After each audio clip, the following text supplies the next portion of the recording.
Certains pensent qu'être plus belle, plus musclée, plus riche, qu'avoir une plus grande maison, un tailleur plus élégant, la dernière paire de baskets à la mode, ou que d'avoir une très belle voiture rend heureux. Alors pourquoi tant de riches ne le sont pas? Rappelle-toi mon introduction des premiers épisodes? À la fin de cet épisode, tu ne seras pas plus riche financièrement, ou plus belle ou plus beau physiquement. Aujourd'hui, je t'explique pourquoi ceux qui nourrissent ce besoin de supériorité font complètement fausse route. Et surtout, en quoi ce besoin est un des plus grands obstacles sur le chemin d'une vie riche, épanouie et pleine de sens. À la fin de cette semaine, grâce à cet épisode et à Newsbetter, tu auras beaucoup moins envie de te comparer, tu sauras pourquoi la recherche de la supériorité est un combat perdu d'avance, et surtout tu te sentiras bien mieux quand tu regarderas des personnes que tu pensais jusqu'alors supérieures à toi.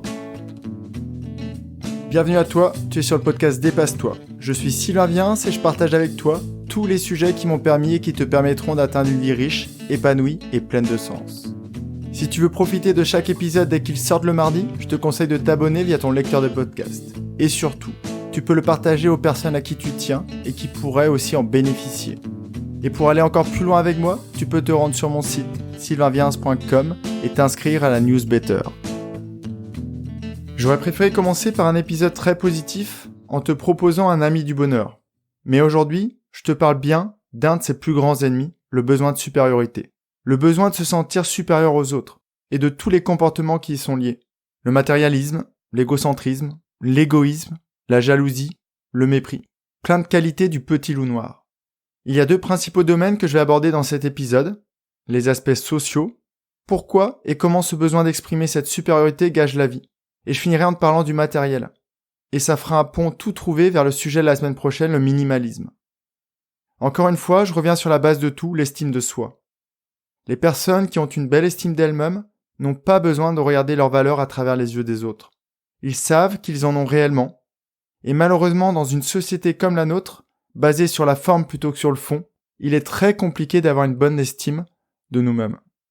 À longueur de journée, on nous rabâche qu'il nous manque quelque chose pour être complet, pour être heureux. Une belle maison, un beau voyage, le dernier sac à la mode. Donc oui, la recherche de supériorité, souvent, exprime un profond mal-être et un grand complexe d'infériorité. Écoute bien la petite minute qui arrive, qu'aujourd'hui tu aies 16 ou 17 ans comme Juliette, ou plutôt l'âge de la retraite, et que tu recherches la connaissance de tes pairs à travers la comparaison et la recherche de leur être supérieur. Tu as perdu d'avance. Pourquoi ? Tout simplement car tu te connais de l'intérieur. Et malheureusement, tu as tendance à retenir bien plus facilement les côtés négatifs, toutes tes faiblesses ou tes échecs, plutôt que le positif, tes réussites, tes forces. Or, tu te compares à ce que les gens te présentent de l'extérieur. Leur atout, leur réussite. Le jeu n'est vraiment pas du tout équitable, et tu n'y gagneras jamais. As-tu déjà vu des gens poster des photos de leurs disputes conjugales, de leur visage au saut du lit, ou peut-être même encore de leur ventre un peu bidonnant? Non. Non, les gens postent des photos de leurs superbes assiettes dans de grands restaurants, de leurs nouvelles voitures, de leurs abdos bien sculptés, et de leur meilleur profil. C'est ce qui leur permet de se valoriser, voire pour certains d'étaler leur succès afin de rabaisser les autres. Et toi, tu compares ça à ta vie tous les jours. Les journées top, mais aussi les journées un peu chaotiques. Si jamais tu regardais des émissions de télé-réalité, la première semaine est souvent idyllique. Tout est beau, paillettes. Et puis dès que les participants oublient les caméras, ça dérape. Les guerres d'ego, les attaques personnelles. Le petit loup noir sort de sa tanière. Je vais peut-être, et même sûrement t'étonner, mais j'aime beaucoup Koh-Lanta. Burke, je t'ai entendu. Tu me croiras ou pas, mais cette émission est pour moi une pépite, en sociologie et en psychologie, dans le sens où les gens sont complètement dénudés de tout ce que la société leur a donné. Ce sont eux sans rien de plus. La première semaine est souvent très peu intéressante, car les gens sont faux, très gentils, tous conciliants, et puis les masques tombent.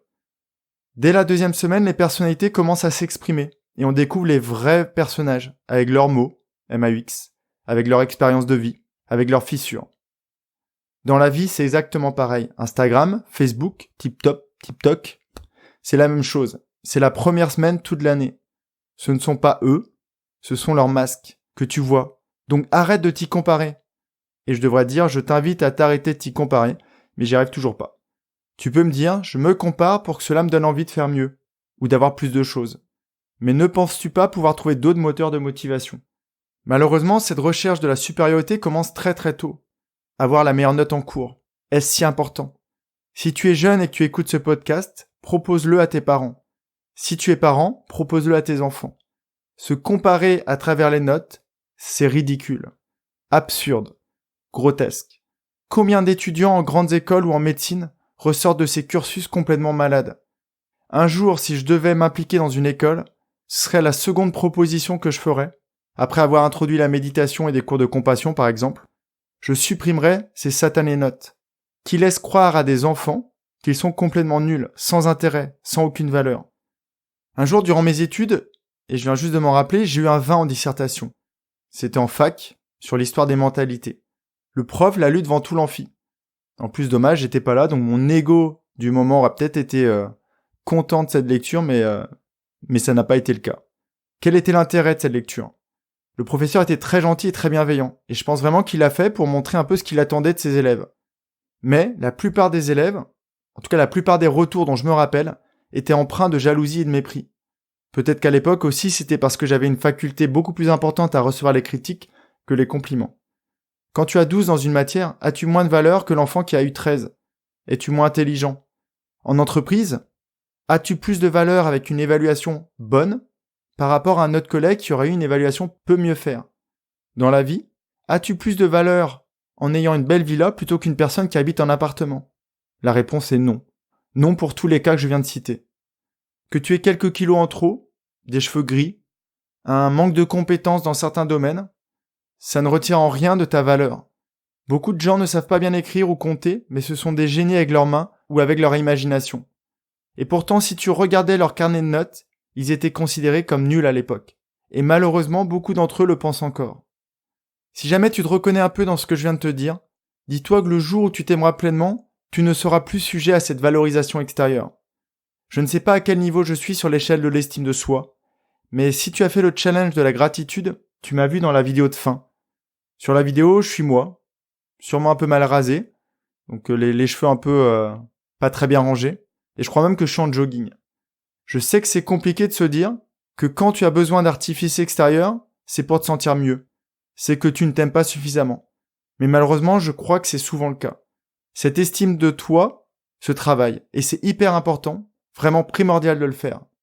Je regarde un peu ce qui se fait autour de moi en termes de podcast, et quand je vois de très jolies filles, entre guillemets, tu n'as pas vu mon geste, parlant de s'accepter telles qu'elles sont, alors qu'elles font appel à la chirurgie esthétique, ou qui sont toujours hyper bien apprêtées sur leurs photos, ça me fait un peu mal. Surtout quand ces personnes se proposent d'éduquer de très jeunes femmes, voire des adolescentes, sur le fait de s'accepter. Je trouve quasiment ça dangereux. Inconsciemment dangereux, on pourrait dire. Et loin de moi l'idée de donner des leçons à tout le monde. Mais avec une petite fille, le sujet me préoccupe beaucoup. Plus je te parle, plus je me dis que ce manque d'estime de soi est une des explications majeures au fait que la vie d'aujourd'hui n'est pas très facile. L'estime de soi, c'est la base de la confiance en soi. Avant février, je vais mettre en ligne une formation, toute simple, à base d'emails, qui sera totalement gratuite, afin que tu puisses travailler de manière très approfondie et de manière régulière cette estime de toi. C'est vraiment la base de tout. Le problème de cette ultra-comparaison est que si tu rentres dans ce jeu, tes relations avec les autres perdent en valeur. Tu ne les côtoies plus comme il se devrait, mais tu t'y compares. Tu aimes à te sentir supérieur. Tu t'enfermes dans l'égocentrisme. Et à ce jeu-là, le seul gagnant, c'est ton loup noir. Tu deviens en colère vis-à-vis de ceux qui te surpassent. Tu méprises les gens qui sont moins bien ou moins riches. Tu envies ceux qui réussissent mieux et tu jalouses ceux qui en ont plus. Le deuxième domaine fortement lié à ce comportement, c'est le matérialisme. Au-delà des notes, des diplômes, des statuts, des promotions professionnelles ou des titres à rallonge, ce besoin de supériorité s'affiche dans tous tes achats. Ce que tu veux montrer aux autres de manière ostentatoire.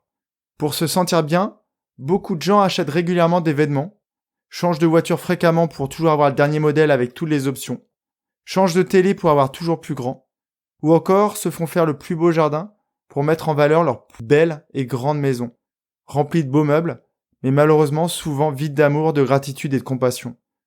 Au-delà de participer à détruire notre habitat et de surconsommer, ces personnes perdent d'avance. Elles n'ont pas compris qu'il y aura toujours plus beau, plus grand, plus cher que ceux qu'elles viennent d'acheter.